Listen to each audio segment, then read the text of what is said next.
Ewan ko.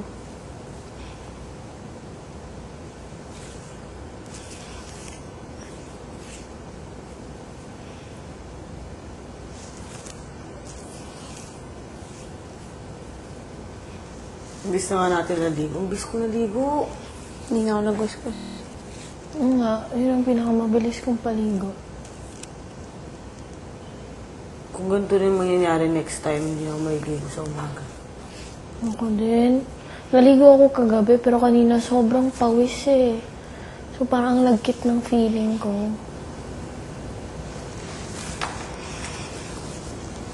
Ang init ngayon, no? Mm. Nainitan ako. Warm siya.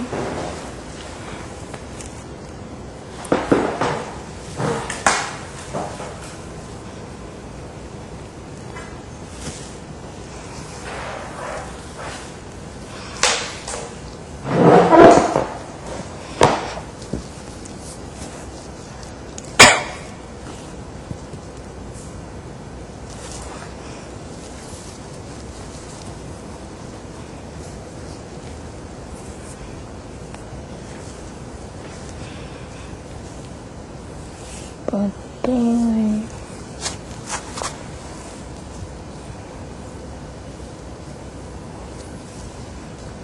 Ang mas gusto ko yung schedule natin parang kahapon. Yung isa-isa. Ganun din yun eh. Alas 9 din ako dun. Hindi, at least, Nakatutok. Tutok, tapos nakagawa tayo ng ibang bagay. Mm.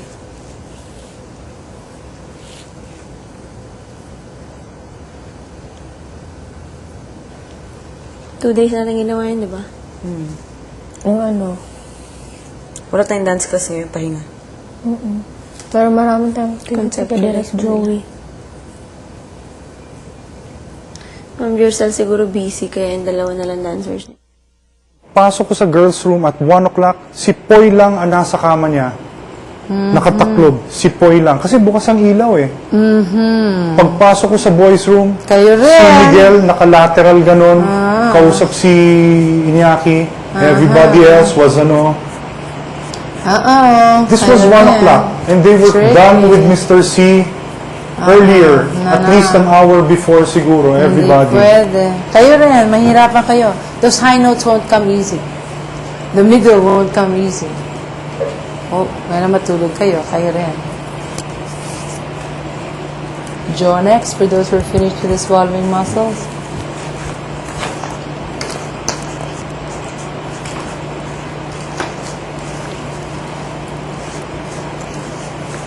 Diba? I cannot overemphasize it's rest, water, and then take care of your body.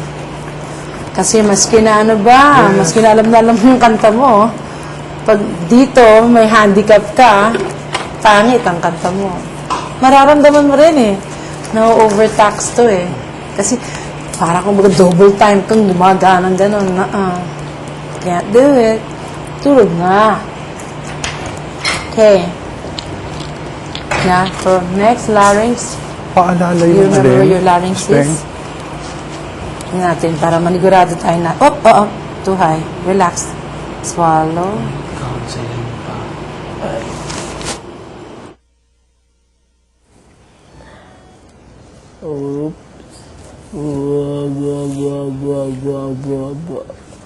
Bati. Wow. Parang laki. Paano kaya pag ganyan talaga kulay ng lips mo? Mag-SOS na lang tayo. Oo nga. Ay. Kakain na lang ako talaga. Totoong kain. Bahala na tong diet na to. Congrats na lang kay Batman dito. Grabe, late pala ako. Nagbago ba ako? Ano nagbago? Ugali, personality, lahat. Pagsimula. Konti. Paano? Mas may patience ka ngayon. Tingnan mo, hindi mo nasasaksak si Iñaki ng kutsilyo. Ikaw, Lisel, ikaw araw-araw ko kasama eh. Ako? Tingin mo. Wala pa naman.